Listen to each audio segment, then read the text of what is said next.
Yun, nakabalik si si Nod. Anyway, sige po, tuloy natin. Kasi, ah, pumasok tayo sa New Year. We entered the New Year and wala naman siguro sa atin yung pagpasok ng New Year, you're expecting or you're praying for something na hindi maganda. Hindi maganda. Pero yung New Year, it's supposed to give us new hope, pero nandun pa rin and we cannot ignore meron yung mga pangyayari during the past year, yung mga fears natin, merong unfinished na battles, may mga challenges na nung last year merong unanswered prayers, merong old struggles that we have na sana natapos yung taon. Ganun yung gusto natin, and many people will step into January na all of us, we still carry yung mga emotional, spiritual, relational baggages from the past. Parang yung shinare ni Nod kanina, and I believe hindi man natin na-share, meron din tayong mga ganon. Meron din tayong mga ganon, and yung scripture kasi, we will be dwelling on one scripture only tonight. It will remind us na yung greatest new beginning natin ay hindi dun sa pagpalit ng kalendaryo, but it is a spiritual reality. We are in Christ. We are in Jesus Christ. Kaya nga new beginning in Jesus. Tapos yung scripture natin, pakibasa naman, volunteer na lang. Ay, very sikat na na scripture. Volunteer po. Beginning in Jesus, therefore, if anyone is in Christ, he's a new creation. The old has passed away. Behold, new things have come. Second Corinthians chapter 5, verse 17. Thank you. Hindi na bago sa atin yan. We have heard that before. Time and again, sinasabi sa atin yan. Gusto kong unang i-observe natin dito sa scripture. If anyone is in Christ. Hindi sinabi ni Paul na if anyone ay umayos ang buhay niya. If anyone ay nag-resolve. If anyone ay nag-improve. Walang ganon eh. Walang ganon dito sa scripture, pero sabi niya, if anyone is in Christ. Yung verse natin, it is a call to a new beginning. It is a call for us to begin the year na not to fix ourselves. Kasi syempre, ano yan gusto nating mabago yung mga sarili natin. Gusto nating mabago yung mga pangyayari sa buhay natin. And I would think na yun siguro yung natural human reaction. Pero iba yung sinasabi ng verse na we begin the year not by fixing ourselves but by living from the new life na binigay ni Jesus sa atin. From focused on ourselves, we focus on Jesus Christ, we fix our eyes on Him, and in the new life na binigay niya sa atin. Nung sinulat ni Paul ito, merong dun sa church in Corinth, may mga tensions, may mga misunderstandings, china-challenge yung apostolic authority ni Paul. So, anong ginawa ni Paul? He lifts his eyes beyond yung appearances, yung mga nangyayari around him, yung mga human judgments, and ano ang ine-emphasize niya? Reconciliation, transformation, and identity in Jesus Christ. Yung verse 17, ito yung identity. Yung verse 17, yung nakikita natin sa screen, hindi ito motivational language. Hindi po. It was not meant to motivate, pero it is a declaration of spiritual reality. And it is a declaration of a reality para sa atin lahat. Para sa atin lahat. So, before Paul talks about change, notice yung scripture. Before he talked about change, he talks about position. Nilalagay niya tayo sa tamang katayuan sa Panginoon. if anyone is in Christ, it is positional. Everything in the rest of the verse, dito ang pinagmumulan, dito siya nakaangkla dun sa if anyone is in Christ.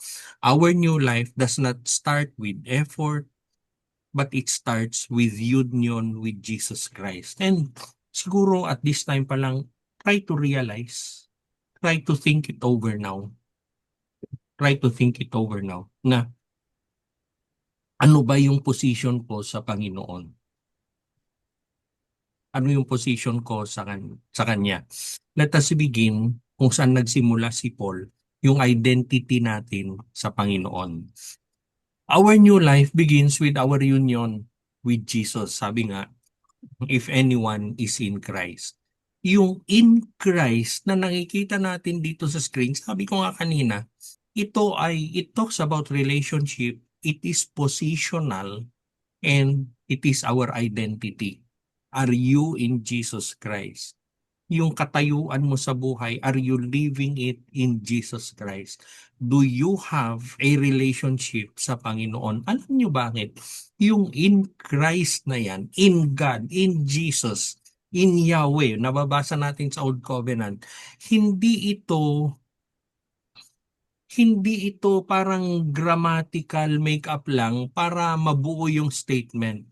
Pero yung in Christ, in God, in Yahweh na nababasa natin pati sa Old Covenant, it is covenant language. It is covenant language that talks about your relationship, your position, and your identity with God. Anong ibig sabihin ng in Christ? It means that we belong to Him. It means that we share in His life, death, and resurrection. Ibig sabihin, naniniwala tayo, nananampalataya tayo doon. Nananampalataya tayo that we belong to Him. And our standing before God is secure. Yung sinasabi natin na to be in Christ is to be spiritually united with Him.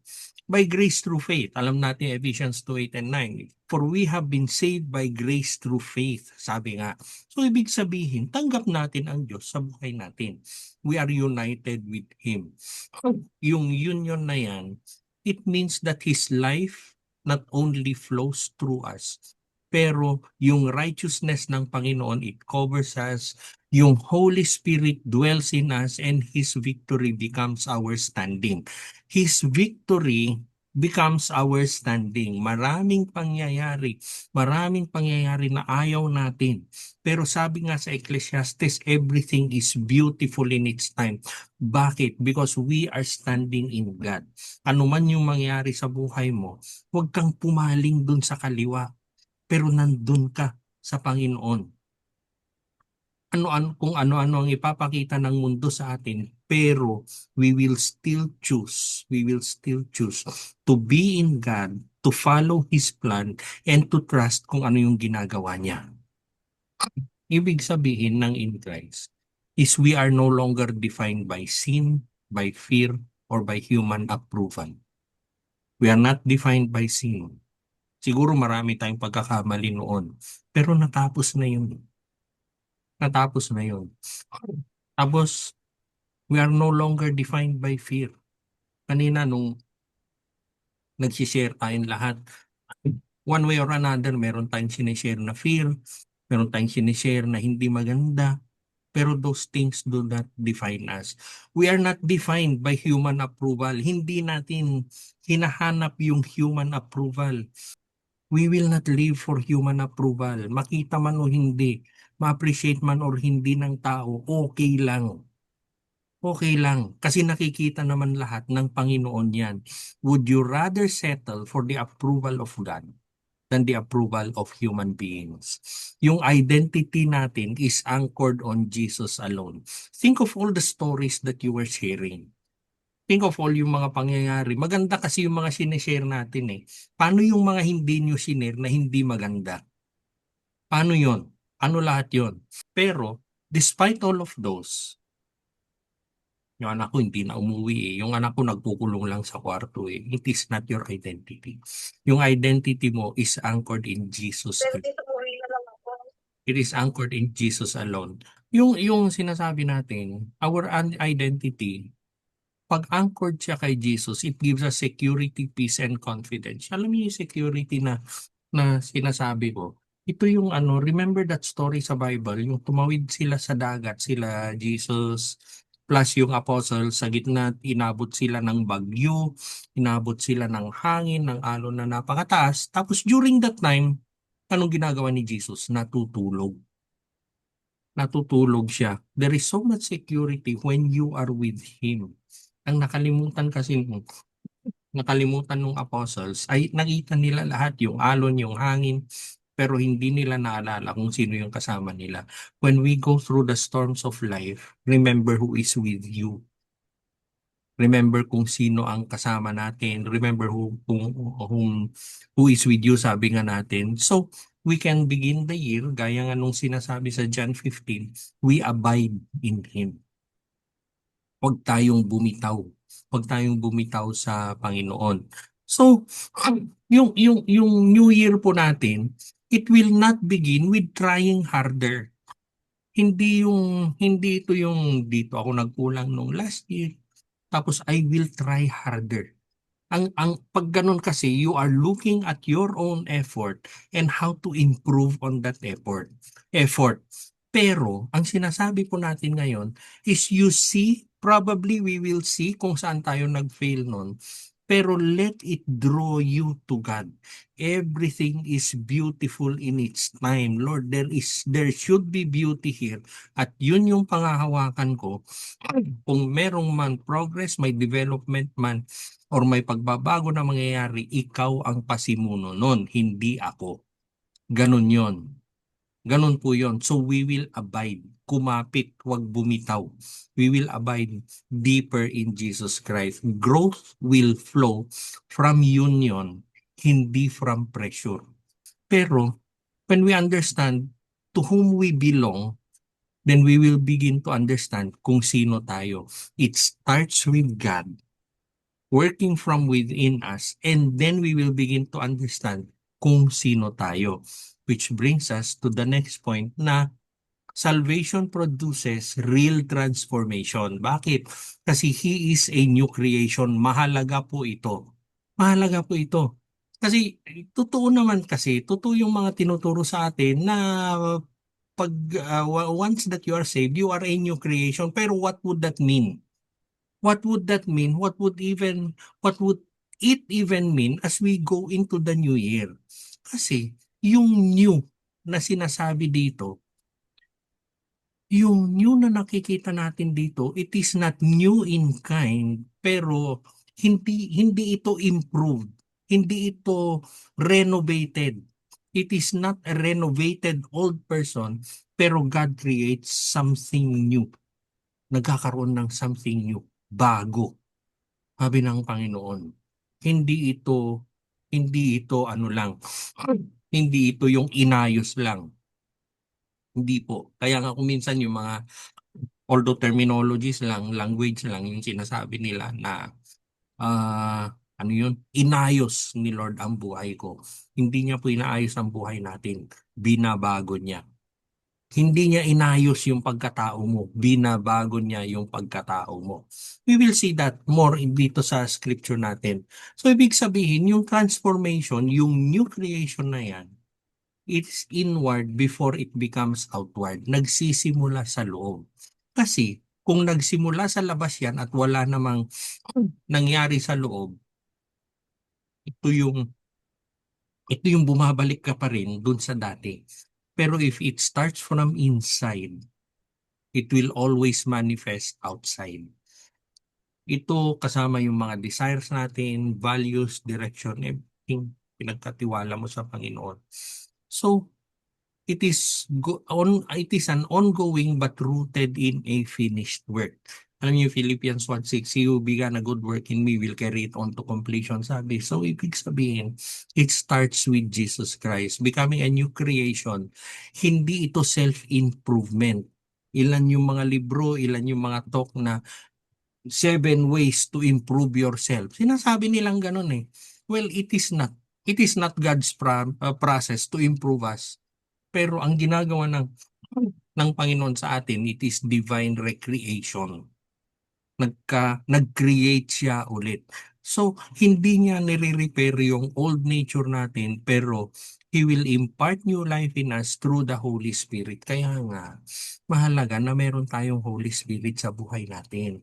Yung heart natin, our heart is renewed, yung desires natin is redirected. Siguro naman tayo na-experience natin lahat yon nung meron ng Diyos sa buhay natin. Bakit? Bakit iba yung desire mo? Iba na yung hinahanap-hanap mo sa buhay mo. Nagkaroon na ng iba eh. Nagkaroon ng redirection. And syempre yung affections natin, they are all reshaped toward God. And dito natin maiintindihan yung sinabi dun sa verse 11 kanina, Ecclesiastes 3:11, that everything is beautiful in its time. God made everything beautiful in its time. Kasi yung affection natin is reshaped already toward God. Marirealize mo on the perspective of God. Although tumatakbo, nangyayari ang transformation sa atin, it is always grounded on the finished work of God. Ito yung nagtitiwala ka, Lord, tapos na to eh. Lord, tapos na to. And you will understand na dumadaan lang naman ako sa proseso. Kasi pag binigla ni God, malamang hindi rin natin kaya. Siguro may struggles pa tayo, pero we are no longer defined by who we were.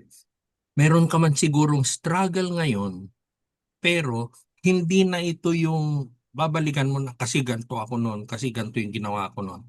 Kaya ako nagkakaroon ng struggle ngayon. Hindi na. Hindi na po ngayon. You are not defined kung ano yung ginawa mo sa buhay mo noon. Pero you are defined kung ano yung nagawa ni Jesus Christ. The power of sin is broken and yung the life of Jesus is now at work within us. So, saan mo nakita yung buhay mo? I want us to look at yung previous year, 2025. Saan mo nakita yung transforming work niya sa buhay mo? Maybe even something which is only between you and God, na na-realize mo, Lord, binago mo na pala ako. Ito po yun. Ito po yun. Kasi it is God working in us.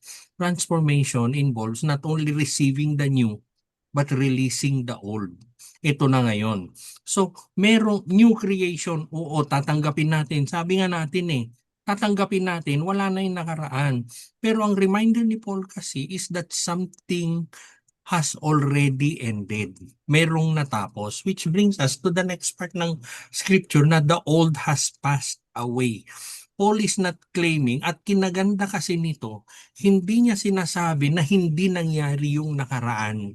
Hindi po. Maalala nyo yung maalala nyo yung Bible study natin nung December na people walking in darkness have seen a great light. Sabi natin doon sa Isaiah 9:6.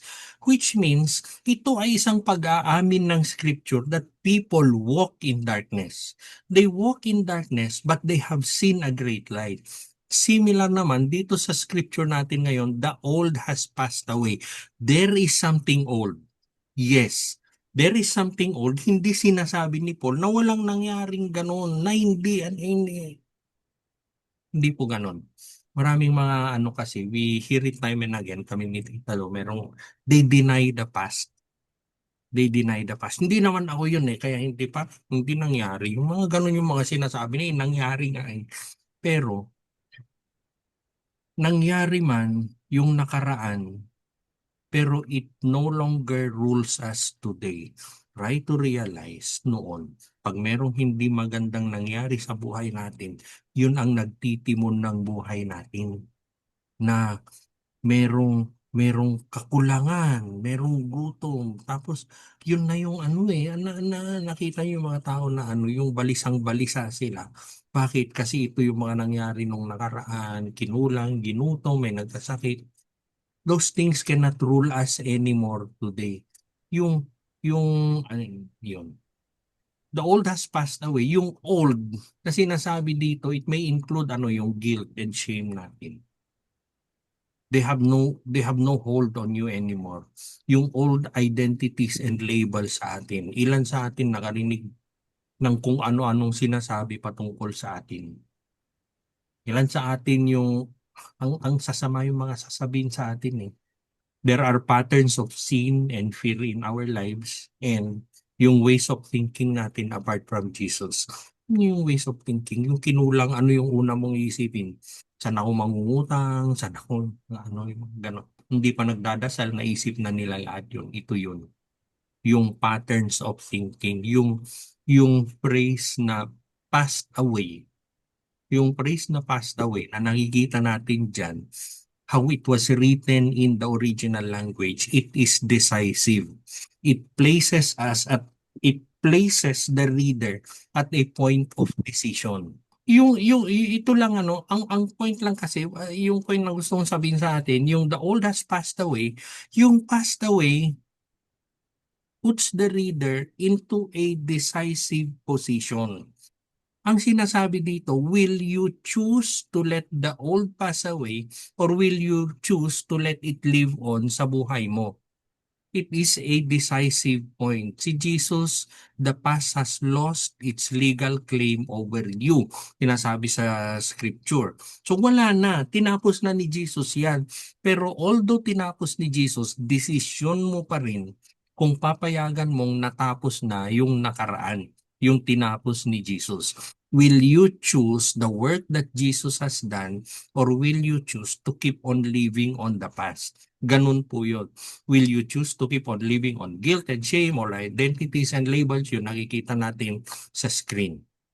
The old things have passed away. Ibig sabihin, we have freedom from the past.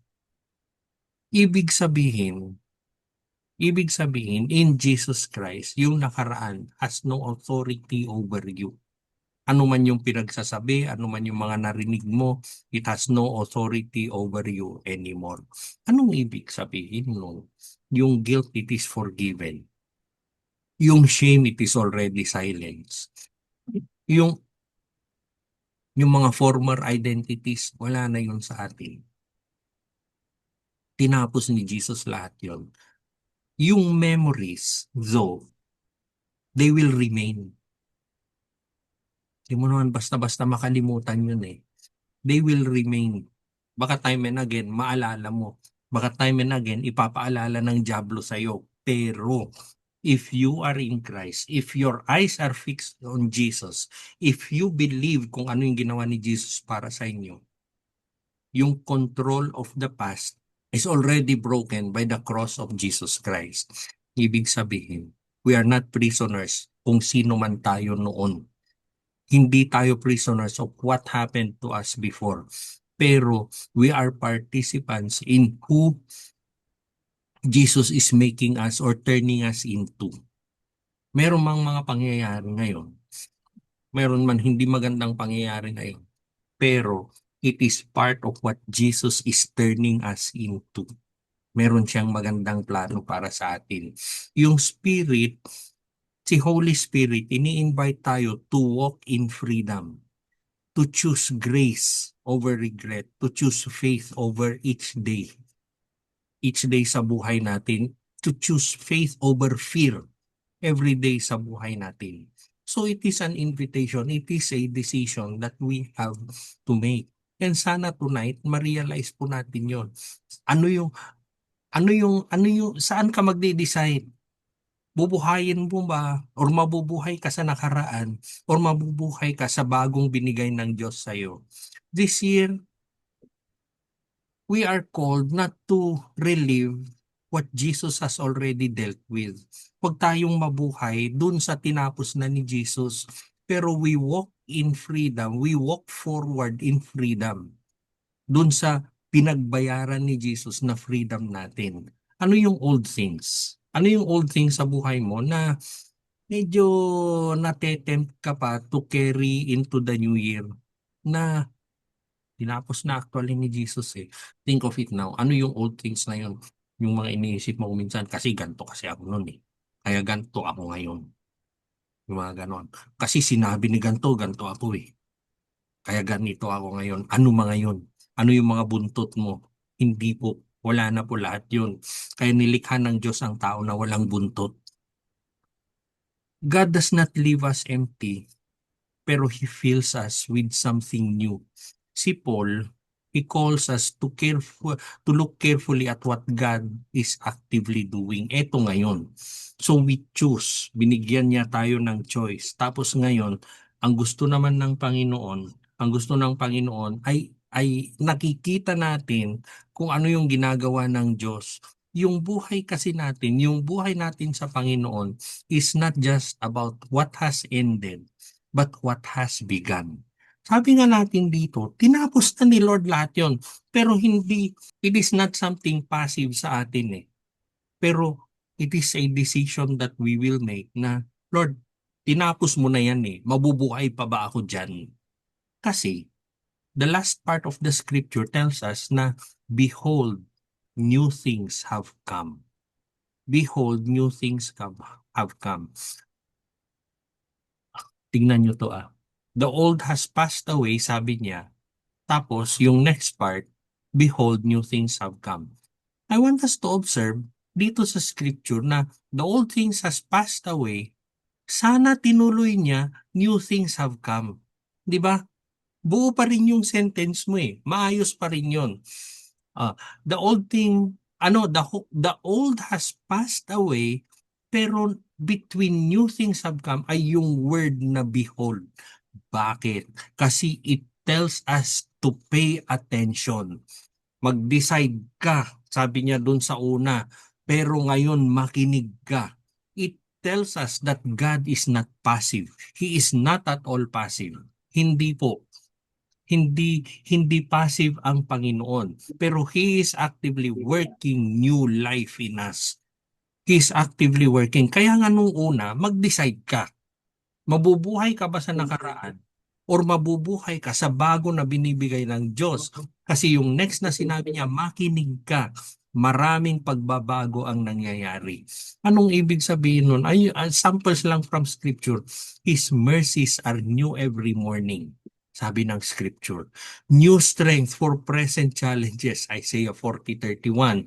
Meron lahat yan. New purpose aligned with His mission. Sabi nga natin, so anong ibig sabihin nun? Yung new life in Jesus Christ is not only personal. Kung napansin po natin, hindi siya nakafocus sa buhay ng isang tao para baguhin ang buhay ng isang tao lang. Hindi po. Hindi siya ganon. Yung new life is not only personal pero it is missional. It is missional. Kasi we are still here, kaya niya tayo binubuhay, kaya niya tayo hindi pa kinukuha kasi meron siyang mission for each of us. Believe it, believe it or not. Pero ang bawat isa sa atin, may mission ang Panginoon. Meron siyang gustong ipagawa. So, anong ibig sabihin nun? We can live forward in hope. We can live forward. Lord, new things, you keep on doing it in my life. So, ano yun? Ano yun, Panginoon? Ano yung magandang plano mo? Wala namang masamang plano ang Diyos para sa atin eh. No matter how bad we see the things now, pero walang masamang plano ang Panginoon para sa atin. God has made everything beautiful in its time. So we can live forward in hope. Yung word na behold, napakahalaga po niyan because it is a call for us to recognize God's active word in the present. Ano yung ginagawa ng Panginoon sa buhay natin? It is a call. Maging sensitive ka. Ano yung ginagawa ng Panginoon sa buhay mo ngayon? Hindi maganda yung mga pangyayari. Lord, madrama masyado eh. Hindi maganda eh. But what is God doing? Yun ang ipagdasal mo. Yun yung hingiin mo.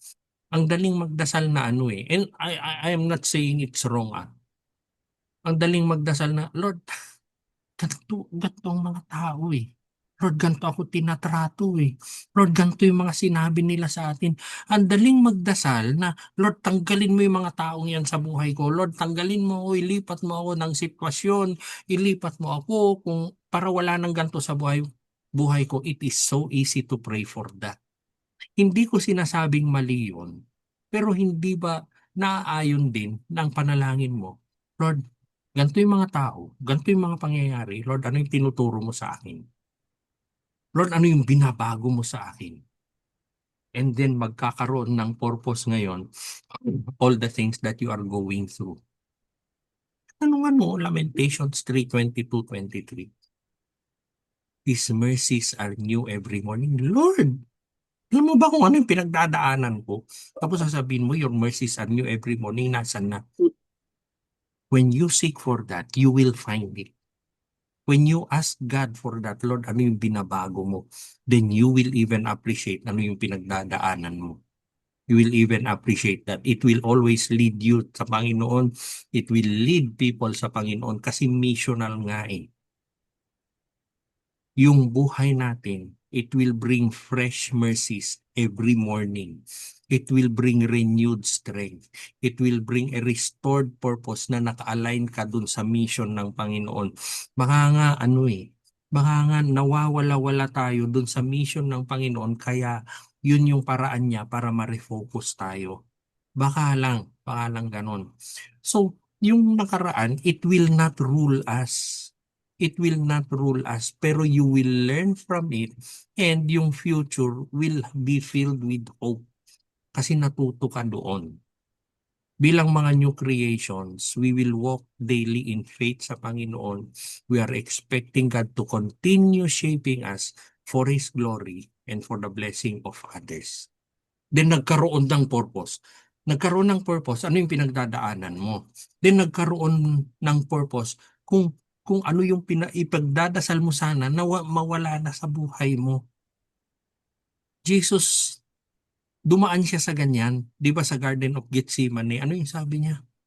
Na, Ama, kung maaring hindi ko napagdaanan ito, wag na lang.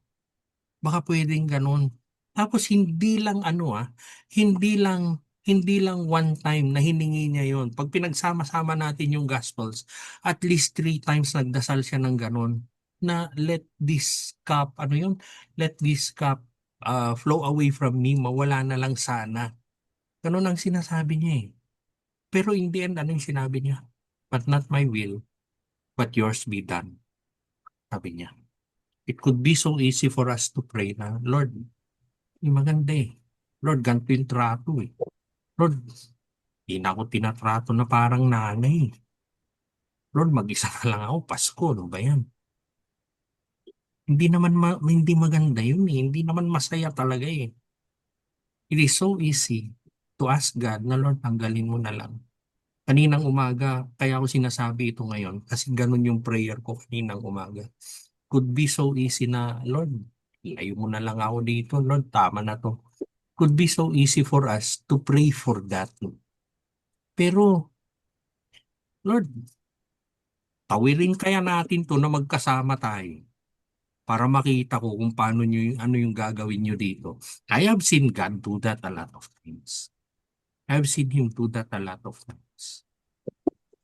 And wagi palagi ang Panginoon eh. Yung napakaganda pag siya yung nagwawagi. And yung purpose niya, nagagawa niya through us. We are part of His purpose. As new creation, sabi nga natin, we are ambassadors of reconciliation. We point people to God. And we can bring hope to a broken world. Bring hope to a broken world. Pwede pa rin yan. Pwede pa rin yan. So instead of saying na, Lord, take this away from me. Balikan natin yung scripture natin kanina, yung sinabi na the old has passed away. Pero decision nga kasi natin. Pero new things have come. Lord, ano yung bago na ginagawa mo? I want to be part of that thing that you're doing. And I thank you, Lord, na ginawa mo akong part ng ginagawa mo. Ito po yung pinag-usapan natin. We have a short Bible study tonight. Pero we have to understand that God, yung Word of God, it calls us to live differently. Hindi hindi nagkamali ang Panginoon na ito yung scripture natin ngayong gabi. Hindi po, and I hope merong mga na-enlighten sa atin dito sa scripture.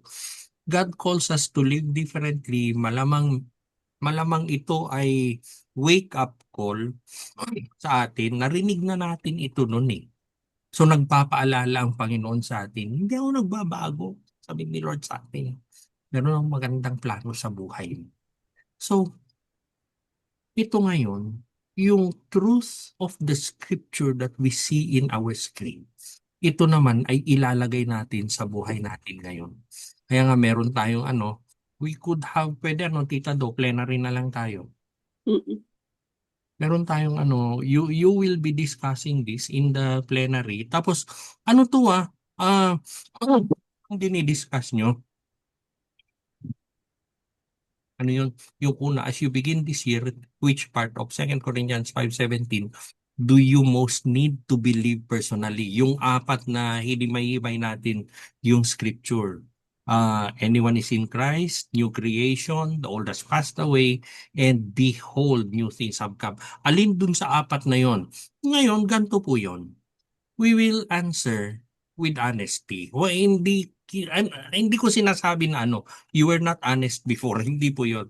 The reason that I'm saying that you will answer with honesty, I do not want you, para mahalaga to sa buhay natin, I do not want to impose the pressure on you to be spiritual. Hindi po. Hindi makakatulong yun eh. Hindi makakatulong yun. Pero try to look into your life and then you share it. You could take time to anong tawag doon, to reflect bago ka mag-share. Kasi yung si Holy Spirit often works deeply when people are given space to reflect and respond. Be reflective tonight. Yung una, alin dun sa apat. Be honest about it. Sabi ko nga not to mean that you were not honest before. Pero ang sabi ko, kaya ko sinasabi yung be honest about it, hindi yung sobrang spiritual. Ayoko na magbigay ng example. Minsan nakakainis kasi yung mga ganun eh. They put things very spiritual na hindi naman na applicable sa buhay nila. Ganun yon. Tapos yung next, what new work might God be inviting you into this year as a new creation in Christ? Yun. Mahalaga ito. So after realizing yung 2 Corinthians 5:17, yung nasa kaliwa ng screen natin, try to realize naman ngayon, Lord, ano yung pinapagawa mo sa akin this year? Ano yung pinapagawa mo sa akin? Tapos yung last which part of our Bible study had the deepest impact on you. You could focus on the first two. Focus on the first two and I hope everyone will share. Si Tita daw ang magpapacilitate niyan eh. Yung time of sharing natin, tapos sabi nga natin, since konti tayo, we will be in plenary tonight. I hope it was worth our time tonight. Napakahalaga po yung sharing natin. Thank you, Joseph, dun sa mga shinare mo. Yan eh, it is edifying para sa atin. Anyway, sa ating as we end yung Bible study natin, babalik tayo kung saan tayo nagsimula. Yung verse natin. Yung verse kasi, it gives us more than encouragement. Sabi nga natin kanina, it gives us assurance. Yung 2 Corinthians 5:17. And yung hope natin for the year that is ahead ay hindi dun sa mga pangyayari pero in Jesus Christ. Kaya nga sabi ko malamang ito, hindi naman natin first time na ma-encounter yung verse, hindi natin first time na marinig yung mga sinasabi ko, pero malamang sinadya ni Lord na refocusing para sa atin. Actually, I had a choice between this verse and some another verse from the book of Psalms, pero in praying for it, dito tayo dinala ni Lord and I would believe somebody needs this message tonight. Yung verse nga natin, sabi natin kanina, it confronts us with a choice. Will we live as new creations or continue identifying kung ano yung tinapos na ni Jesus?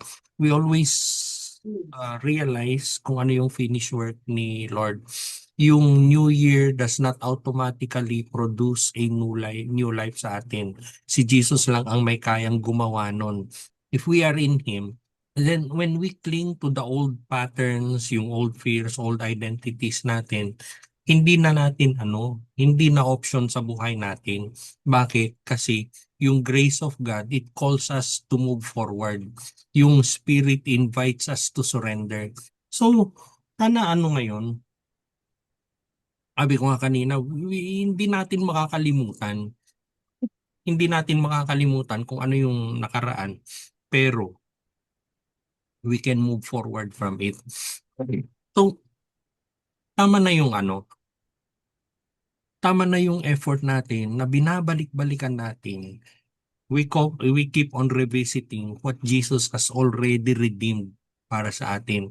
And we begin walking boldly in the new life that Jesus has given us. Sana ganun na. Ganun na po tayo. Kaya nga new things have come. Pero before saying, dun sa scripture, you see it on the screen, before saying that new things have come, sinabi niya muna, the old has passed away. Tapos yung passed away, sabi nga natin, it gives us a choice. The way it was written, the way Paul meant it to be, ay meron kang choice. And in making that choice, yun nga, nilagyan pa niya ng behold, which means napakahalaga ito. I want your attention to this. New things have come. And God is telling each of us tonight, I want your attention. I want it fixed on me because new things have come sa buhay mo. Maraming bagong mangyayari sa buhay natin. Maraming bagong gagawin ang Diyos sa buhay natin. Tuwan-tuwa ako dito kasi nung ginagawa ko to, nare-reinforce yung preaching ko sa Sunday. We will be talking of the same thing, almost the same thing sa Sunday. Anyway, tuloy po natin before we pray, may worship song ulit tayo and then we will pray. Pray ho tayo. Lord, we thank you for this first Bible study that we had for this year, Panginoon. It was all by your grace.